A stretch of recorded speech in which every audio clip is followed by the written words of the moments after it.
ও মাই god, ও মাই god, ও আমার আল্লাহ, এই পেট মোটা দাদু কোথায় থেকে আসলো? কথাটা বলেই তর্জনী আঙ্গুল তুলে আবিরের পেটে খোঁচা দিল। আবিরের যখন বোধগম্য হলো ততক্ষণে নুসরাত পেটের চামড়া টেনে চিমটি কাটলো। চোখ ঝাপটে তাকালো আবিরের দিকে। চোখে ঝাপসা ভাসলো আরশের মুখ। চোখ ছোট ছোট করে তাকালো। হাত তুলে নিজের চোখ কষলে এগিয়ে গেল। আবির চিমটি কাটা স্থান ডলে সামনে তাকাতেই দেখে নুসরাত পালিয়েছে। আবির পেট ডলতে ডলতে এগিয়ে গেল নুসরাতের পেছনে। নুসরাত মাঝ রাস্তায় গিয়ে উল্টে পড়ল।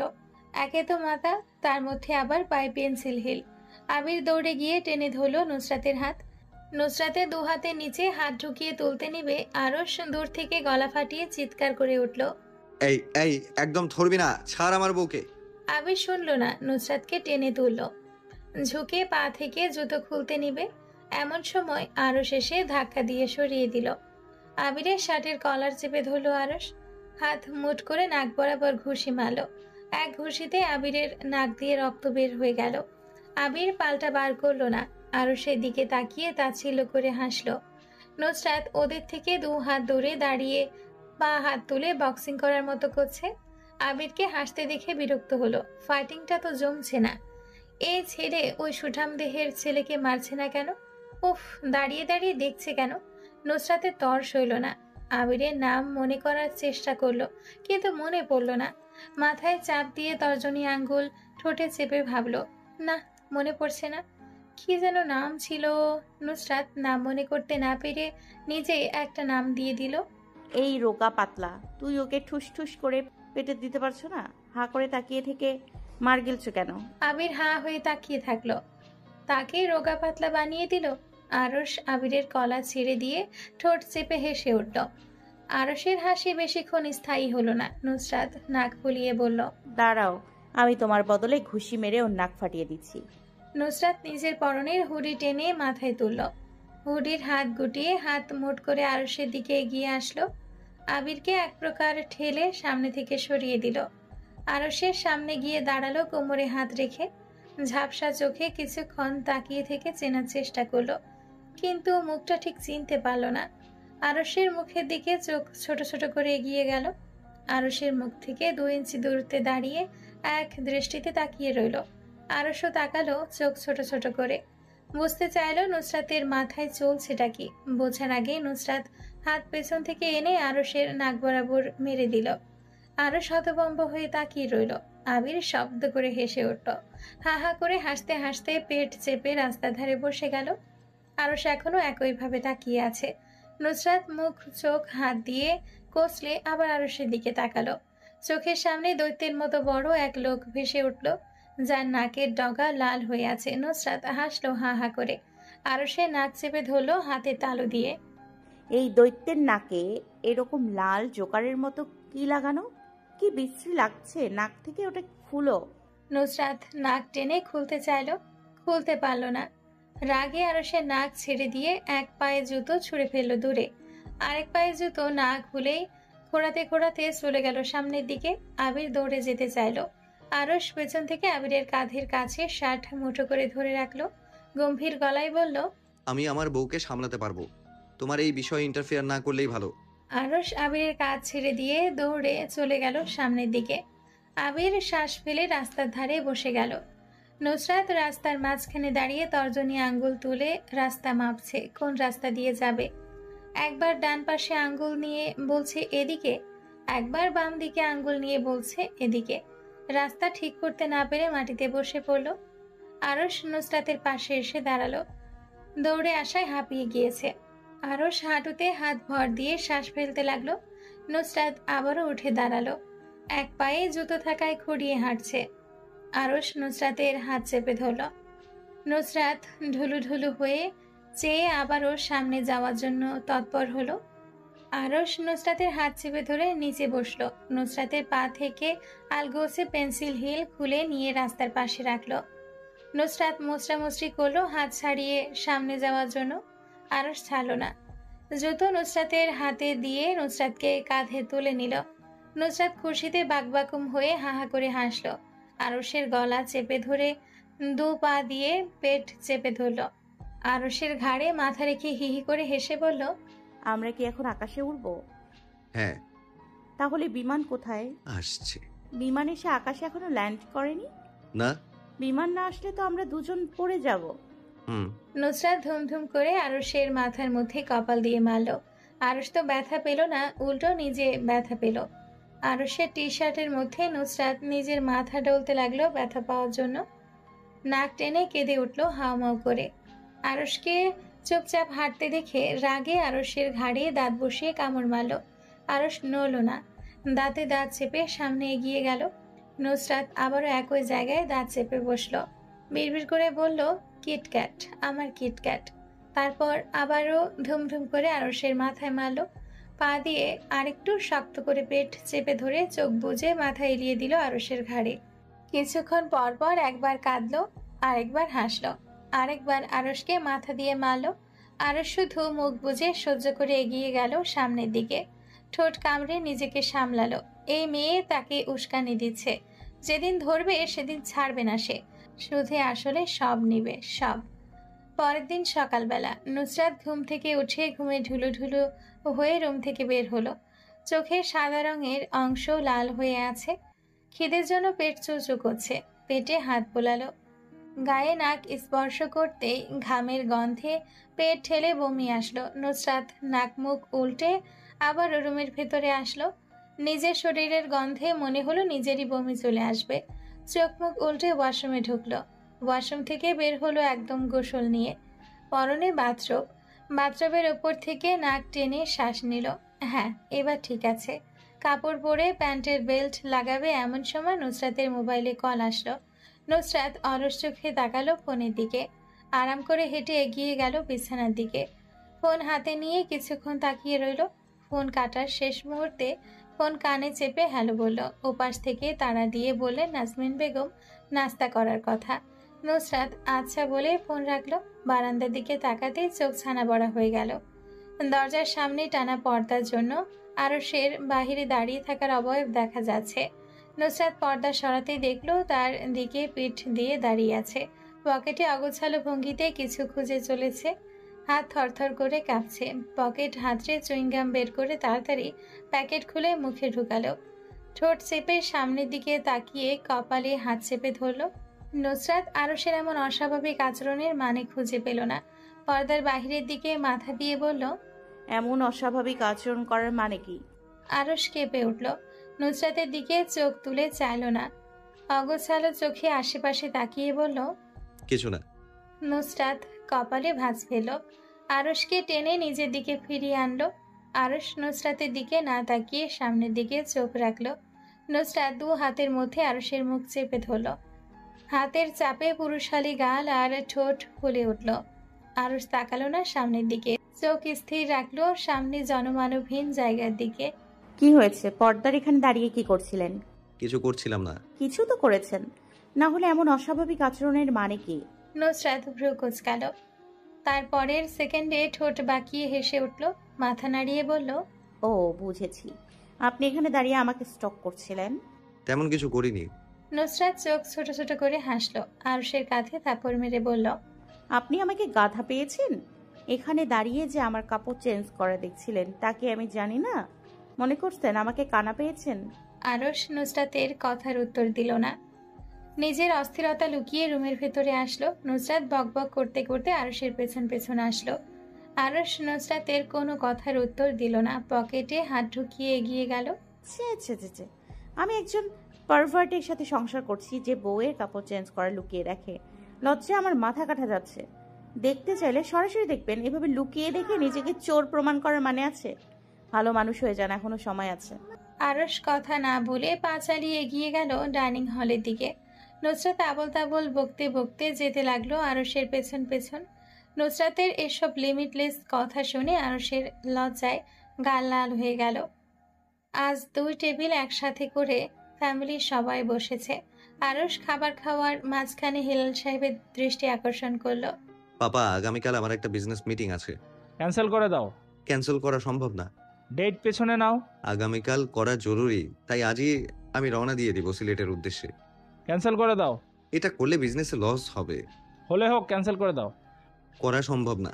হেলাল সাহেব আর আরশের মধ্যে অনেকক্ষণ ক্যান্সেল করা আর না করা নিয়ে তর্ক বিতর্ক হলো। জাইন অবস্থা বেগতিক দেখে গলা ঝেড়ে কাশলো। হেলাল সাহেব কথা বলা বাদ দিয়ে জাইনের দিকে তাকালেন। জাইন পানি খেয়ে হেলাল সাহেবকে উদ্দেশ্য করে বলল, আমারও সিলেটে কিছু কাজ আছে, আমাকেও আজ রাতে রওনা দিতে হবে। আপনারা 2-3 দিন থেকে এনজয় করে ফিরে আসেন ততদিনে। জাইনের কথাগুলো আগুনে কেরোসিন ঢালার মতো হলো। হেলাল সাহেব ছ্যাত করে জ্বলে উঠলেন। হাতে থাকা বাটার নাইফ দূরে ছুঁড়ে ফেললেন। হ্যাঁ হ্যাঁ, যার যা ইচ্ছা করো, আমি তো বুড়ো হয়ে গিয়েছি, এখন আমার দাম দেবে নাকি? যাও যাও, নিজেদের কাজে যাও। কষ্ট করে আমাকে জিজ্ঞাসা করার কোনো প্রয়োজন ছিল না, চলে যেতে সেখানে। আমার কি, আমি তো মরে গেছি। এই তুই এতদিন সত্যি কথা কইলি, সত্যিটা হইল কি আর তুই বুইড়া হইয়া গেছস। হ্যাঁ হ্যাঁ, করো না, যে যার কাজে যাও, আমার কি, আমরা আমাদের সময় হলে এমনিই ফিরে আসবো। আরশ উঠে দাঁড়িয়ে মুখ মুছল টিস্যু দিয়ে, হাত মুছে নিয়ে বলল, তাহলে আজ বিকেলে বেরিয়ে যাব, ভাইয়া লাগেজ গুছিয়ে নিও। আরশ বড় বড় পা ফেলে হেঁটে গেল। যেতে যেতে বলল, সে লাগেজ গোছা, না হলে পরে গোছানোর সুযোগ পাবি না। নুসরাত ব্রেড মুখে দিয়েছিল, চোখ মুখ উল্টে বলল, আমি যাব নাকি যে লাগেজ গোছাবো? চুপচাপ আয়। নুসরাত মুখ ফুলিয়ে বলতে নিল, আমি যাব না। নাসির সাহেবের দিকে চোখ পড়তেই দেখলো কপালে ভাঁজ ফেলে তাকিয়ে আছেন তার দিকে। ঠোঁটে হাসির লেশ মাত্র বিদ্যমান নেই। নিজের কথা গলায় আটকে ব্রেড খেতে লাগলো। মিনমিন করে বলল, নাস্তা করে আসছি।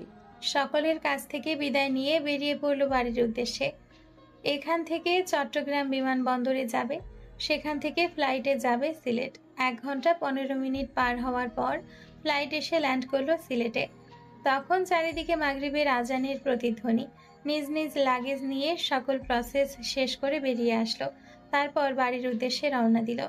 সকালবেলা ইসরাত জাইনের রুমে যাচ্ছিল, করিডর পাশ দিয়ে গিয়ে আবার ফিরে আসলো। চোখে চেনা পরিচিত কারোর মুখ ভেসে উঠল। যখন দেখলো মেয়েটা ছেলেটাকে জড়িয়ে ধরেছে, ইসরাত ঝড়ের গতিতে এগিয়ে গেল। চোখ মুখ ছোট ছোট করে গিয়ে ছেলেটার পাশে দাঁড়ালো। ছেলেটা ততক্ষণে থেমে গিয়েছে মেয়েটাকে ধাক্কা দেওয়া থেকে। ইসরাতকে দৌড় দিয়ে আসতে দেখে ইসরাত ঝড়ের গতিতে এসে মেয়েটাকে ধাক্কা মেরে দূরে সরালো। মেয়েটা ছিটকে গিয়ে পড়ল পিচঢালা কংক্রিটের মাঝে। ইসরাত মেয়েটার চুল টেনে ধরলো, ঠাস ঠাস করে থাপ্পড় মারল। এক এক থাপ্পড়ে মেয়েটা উল্টে গিয়ে পড়ল কংক্রিটের মাঝে। নাক মুখ ছেঁচে গিয়ে অবস্থা যা তা হলো। ইসরাতের তবুও মায়া হলো না, চুল টেনে ধরে বলল, তুই বিদেশ থেকে এখানে চলে এসেছিস? ইসরাতের কথায় উত্তর দিল না, জাইনের দিকে তাকিয়ে বলল, বেবি আমাকে বাঁচাও, এই পাগল আমাকে মেরে ফেলবে। জাইন পকেটে হাত ঢুকিয়ে দাঁড়িয়ে রইল আরাম করে। ঠোঁট বাঁকা করে হাসলো, ঠোঁট কামড়ে বলল, যে জিতবে সে আমাকে পাবে। ইসরাত বেবি বলায় আরো রেগে গেল। এমিলিকে থাপড়াতে থাপড়াতে গাল লাল করে ফেললো। চুল টেনে ধরে বলল, এই দামড়া ভেড়াকে তোর কাছে বেবি মনে হচ্ছে? এতই যদি বাচ্চা লাগে তাহলে ফিটিং করিয়ে দে। জাইন চোখ মুখ বড় বড় করে তাকিয়ে রইল। এটা কি বলে, তার বউ? ছ্যা, কি অশ্লীল বউ তার। ইসরাতকে ধাক্কা দিতে চাইলো এমিলি। ইসরাত ঠুস ঠুস করে আরো কয়েকটা দিল। সেদিনের সেই শোধ সব আজ তুলে নিল। একটা থাপ্পড় মেরেছিল, আজ 10টা ফিরিয়ে দিল। বেবি দেখো না এ আমাকে কিভাবে মারছে। এই একদম আমার জামাই দিকে নজর দিবি না, চোখ তুলে কাবাডি খেলবো একদম। চোখ নামা। আর বেবিকে, হ্যাঁ তুই ওর মা লাগিস যে বেবি বলে লাগিয়ে ডাকছিস তুই? এমিলিকে চোখ নামাতে না দেখে ইসরাত চোখে থাপ্পড় মেরে বসলো। জাইনের থেকে চোখ ফিরিয়ে ইসরাতের চুল চেপে ধরলো এমিলি। ইসরাতও টেনে ধরলো। জাইন আতঙ্কিত চোখে তাকিয়ে দৌড়ে গিয়ে এমিলির হাত ছাড়িয়ে নিল ইসরাতের চুল থেকে। 2 হাত দিয়ে চেপে ধরলো ইসরাত এমিলিকে। মাথা দিয়ে ধুমধুম করে এমিলির নাকে মারল। এই আমার বউকে মারবে না, নাহলে আমার ভবিষ্যৎ প্রজন্ম কিভাবে আসবে? ইসরাত হাঁপিয়ে গিয়ে উঠে গেল। শ্বাস নিতে যাবে, আবারও দেখলো এমিলি গিয়ে জাইনকে জড়িয়ে ধরেছে। জাইন, আমি আর তুমি মিলে সুন্দর একটা সংসার সাজাবো। এই পিশাচকে তুমি ডিভোর্স দিয়ে দাও, আমরা ফ্রান্সে সেটেল হয়ে যাব, আর আমার সব সম্পত্তি তোমার নামে করে দিব। ইসরাত হাঁ করে তাকিয়ে রইল। জাইন ধাক্কা দিয়ে এমিলিকে নিজের থেকে সরালো, সাথে একটা থাপ্পড় মারল। থাপ্পড় খেয়ে উল্টে গিয়ে পড়লো দূরে। নাক মুখ দিয়ে রক্ত বের হলো এমিলির। নুসরাত ঘুমেছিল। এত হইচই শুনে সবার শেষে এসে হাজির হলো বাগানে। সৌন্দর্য বর্ধনের জন্য রাখা পাথর ইসরাত হাতে তুলে নিল। নুসরাত কোনো কিছু জিজ্ঞেস করার প্রয়োজন বোধ করলো না। ফ্যাকাশে কালার একটা মেয়েকে রক্তাক্ত দেখে মেয়েটার দিকে এগিয়ে গেল। ইসরাতকে পাথর নিয়ে আসতে দেখে রক্তাক্ত মেয়েটাকে গিয়ে পেছন থেকে চেপে ধরল। ইসরাত পাথরটা নিয়ে আসলো এমিলির মাথা ফাটানোর জন্য। নুসরাত পেছন থেকে চেপে ধরতে এমিলি আতঙ্ক নিয়ে তাকালো। ইসরাত পাথর এমিলির দিকে ছুঁড়ে মারার আগেই জাইন ইসরাতের 2 হাত চেপে ধরে কাঁধে তুলে নিল। ইসরাত ছটফট করলো পাথর মারার জন্য। জাইন ছাড়লো না। মাথা ফাটিয়ে দিলে আরো সমস্যা বাড়বে। ভেতরে যেতে যেতে বলল, আরুষ, এটাকে হ্যান্ডেল কর। ইসরাত তবুও পাথরটা ছুঁড়ে মারলো। একটু দূরে গিয়ে পড়লো পাথরটা। আরশ মাথা নাড়ালো জাইনের কথায়। এমিলি চোখ মুখ কুঁচকে বলল, হেল্প এনিয়ন, হেল্প মি। এই পাগল মেয়ে আমাকে মেরে ফেলবে, বাঁচাও বাঁচাও। নুসরাত মাথায় গাঁটটা মারলো এমিলির। চোখ মুখ বিরক্তির রেশ এনে বলল, বাচ্চাও কি বাঁচাও বল। আরশ হতভম্ব। এটা তো সিরিয়াস মোমেন্টে দাঁড়িয়ে স্পেলিং শেখাচ্ছে। আরশ মাথায় হাত দিয়ে দীর্ঘশ্বাস ফেলল। নুসরাত সুযোগ পেয়ে এমিলিকে ধুমধাম করে মারল। তারপর ইসরাতের হাতের নেওয়া পাথরটা নিয়ে আসলো মাথা ফাটানোর জন্য। অনেকদিন হয়েছে হাড্ডাহাড্ডি লড়াই হয় না। আজ নুসরাত সুযোগ পেয়েছে এমিলিকে পিটিয়ে ছাল তুলবে। আরশ চোখ বড় বড় করে দৌড়ে এগিয়ে গেল নুসরাতের দিকে। হাত থেকে এক প্রকার ছিনিয়ে নিল পাথরটা। বোন ভাগো, নইলে এই 2 বোন আজ তোমাকে মেরে তোমার গডের কাছে পাঠিয়ে দেবে। How nice for you, you are so beautiful brother. এই শালি, আমার জামাইয়ের দিকে নজর দিস, ডাইনির ঘরের ডাইনি। নুসরাত আরশের হাত থেকে পাথর টান মেরে নিয়ে ছুঁড়ে ফেললো এমিলির দিকে। নিশানা চুকে গেল। এমিলি ভাগল। কোন পাগলের বাড়িতে গেছি, গড হেল্প মি। আমি আর জীবনে এসব বাঙালি মানুষের দিকে নজর দিব না। আজকের মতন বাঁচিয়ে নাও। জাইনের বাচ্চা, ছাড় আমায়। আজ আমি এই এমিলিকে দেখে নেব। ওর একদিন কি আমার একদিন। জাইন ইসরাতকে রুমে এনে সোফায় বসালো। ইসরাত ছোটাছুটির চেষ্টা করলো। জাইন হাত দিয়ে চেপে ধরলো ইসরাতের 2 হাত। ইসরাত, তুমি এরকম বিহেভ কেন করছো? এই তুই আমার কাছ থেকে কি রকম বিহেভিয়ার আশা করছিস? হ্যাঁ, আমার সামনে আমার হাজবেন্ডকে জড়িয়ে ধরবে, চুমু খাবে, আর আমি দাঁড়িয়ে তামাশা দেখবো?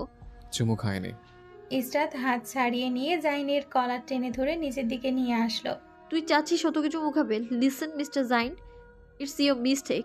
You made me fall in love with you, so just shut up and handle me. Israt আর কিছু বলতে নিবে মুখ খুললো। জাইন ইসরাতের ওষ্ঠদ্বয় নিজের ওষ্ঠ দ্বারা চেপে ধরলো। ইসরাত হঠাৎ এমন আক্রমণে তাল হারিয়ে পেছনে সরে গেল। জাইন ঠোঁট থেকে ঠোঁট সরালো না। ইসরাতের ঠোঁটের সাথে ঠোঁট মিলিয়ে সমান তালে পেছনের দিকে গেল। ইসরাত হাত দিয়ে জাইনের পিঠ খামচে ধরল। জাইন খামচির জন্য ইসরাতের 2 হাত চেপে ধরল সোফার সাথে। জাইন চুমু থামিয়ে ইসরাতের চোখের দিকে তাকালো। তোমার সৌন্দর্য প্রকাশের কোনো সংজ্ঞা আমার জানা নেই। তুমি পরীর চেয়েও সুন্দর। জাইন কথা শেষ করে প্যান্টের বেল্ট খুলতে লাগলো। ইসরাতের হাত বেল্ট দিয়ে বাঁধতে বাঁধতে ইসরাতের দিকে তাকালো। Can I do it? তুমি যদি সম্মতি দাও তাহলে আমার ঠোঁটে চুমু খাও।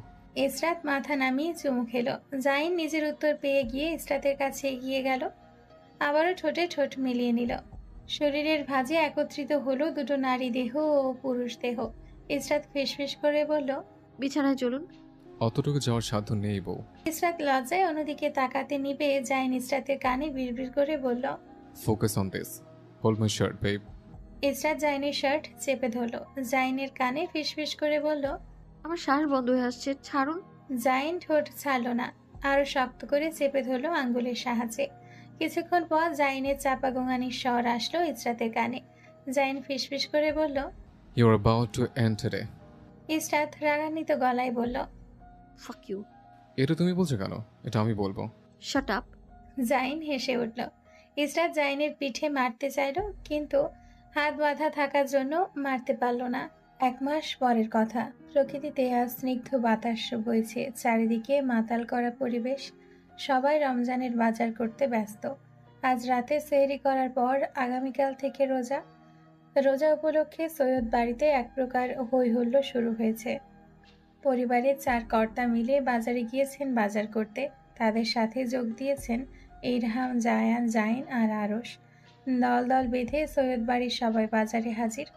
প্রথমবারের মতো হেলাল সাহেবের 3 ছেলে বাজারে এসে স্তব্ধ। জাইন কিছুক্ষণ আশেপাশে তাকিয়ে দেখলো বাজারের অবস্থা খুবই খারাপ। জায়গায় জায়গায় রাস্তা গর্ত হয়ে পানি জমে আছে। মাছের বাজার সামনে হওয়ায় মাছের আষ্টে গন্ধ এসে নাকে লাগছে, আর এই গন্ধে পেট গুলিয়ে বমি চলে আসছে। জায়গায় জায়গায় ময়লার স্তূপ। আনহাইজেন পরিবেশ দেখে জাইন ভেতরে যেতে চাইল না। সোহেদ জাইনের দিকে তাকিয়ে বললেন, দাঁড়িয়ে আছে কেন সে? জাইন হাত বুকের কাছে আড়াআড়ি ভাঁজ করে বলল, আপনারা চাইলে সবে যেতে পারতেন, লোকাল বাজারে কেন? চলুন গ্রসারি শপে চলে যায়, ওখানে পরিবেশ ভালো।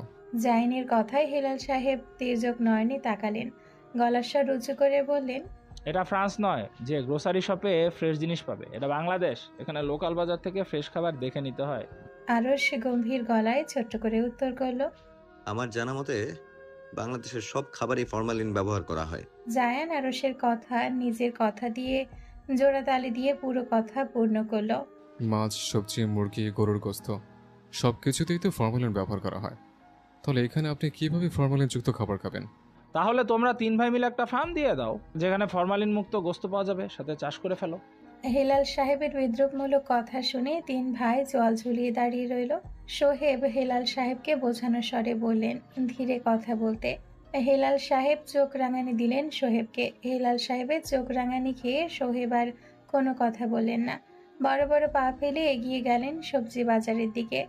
নুসরাত আর ইসরাত মিলে লোকাল বাজারে আসছিল কিছু কাপড় কেনার জন্য। ইসরাত নুসরাতের হাত ধরে হাঁটছে, এমন হাঁটা দেয় 1 সেকেন্ডের ভেতরে দৃষ্টি সীমানার বাহিরে চলে যায় এই মেয়ে। ইসরাতকে নাক ফুলিয়ে হাঁটতে দেখে নুসরাত ততটা পাত্তা দিল না। নুসরাত পা চালিয়ে হাঁটতে লাগলো। ইসরাতের হাত ধরে এক প্রকার টেনে টেনে নিয়ে গেল নিজের সাথে। গজ কাপড়ের দোকানে ঢুকলো নুসরাত। ইসরাত পেছন পেছন ধীরে সুস্থে ঢুকলো। নুসরাতকে ফিসফিস করে বলল, বোন, এই নিয়ে 7 নাম্বার দোকানে ঢুকেছিস, এবার ভালো করে একটু বার্গেনিং করিস। এমন প্রাইস বলিস না যাতে লজ্জায় আমার মাথা কাটা যায়। আমার বাপের এত টাকা নেই যে আমি দয়ালু হয়ে যত টাকা বলবে তত দিয়ে দিব। নুসরাত কাপড় বের করে বার্গেনিং করতে শুরু করলো। ইসরাত বিরক্ত হয়ে দুজনের কথার মাঝে বলল, গজ 75 টাকা দিয়ে দিবেন। দোকানদার রাজি হয়ে গেলেন। নুসরাত ইসরাতের দিকে চোখ রাঙিয়ে তাকালো, দাঁত দিয়ে দাঁত চাপলো। ইসরাত নুসরাতের দিকে না তাকিয়ে নিজের ব্যাগ থেকে টাকা বের করে দিয়ে দিল। দুজনেই দোকান থেকে তর্কাতর্কি করতে করতে বের হলো। ইসরাতকে বলল নুসরাত, আমি এই কাপড় 70 টাকা দিয়ে কিনতে পারতাম। 5 টাকা বেশি দিয়ে কিনেছিস তো কি হয়েছে? 10 গজ কিনেছি, 5 দিয়ে 10 গুণ কর, 50 টাকা লস হয়ে গেল। কিপটে কোথাকার, আব্বার মতো কিপটে হয়েছিস। আমি কিপটে না, আমি টাকা সংরক্ষণ করছি। হ্যাঁ হ্যাঁ, সব বুঝতে পারছি। ইসরাত আর নুসরাত বাজার থেকে বের হতেই দেখলো তরকারি বাজারের দিক থেকে দলবল বেঁধে হেলাল সাহেব বের হয়ে আসছেন। হেলাল সাহেবের সাথে তাল মিলিয়ে আসছেন সবাই। শুধু সোহেদ আর সোহেব ছাড়া এখানে সবাই উপস্থিত। নুসরাত যখন সোহেবকে দেখলো তাদের থেকে উল্টো দিকের রাস্তা দিয়ে আসছেন, নুসরাত এক প্রকার ইসরাতকে ধাক্কা মেরে অন্য গলির রাস্তার দিকে পাঠিয়ে দিল। সতর্ক গলায় বলল, চাচু চাচু। নিজে ভাগলো ইসরাতের বিপরীত গলির দিকে। সোহেদ এসে দাঁড়ালেন। আশেপাশে তাকালেন। নুসরাত আর ইসরাতের মতো কাকে যেন দেখেছিলেন এখানে দাঁড়িয়ে থাকতে।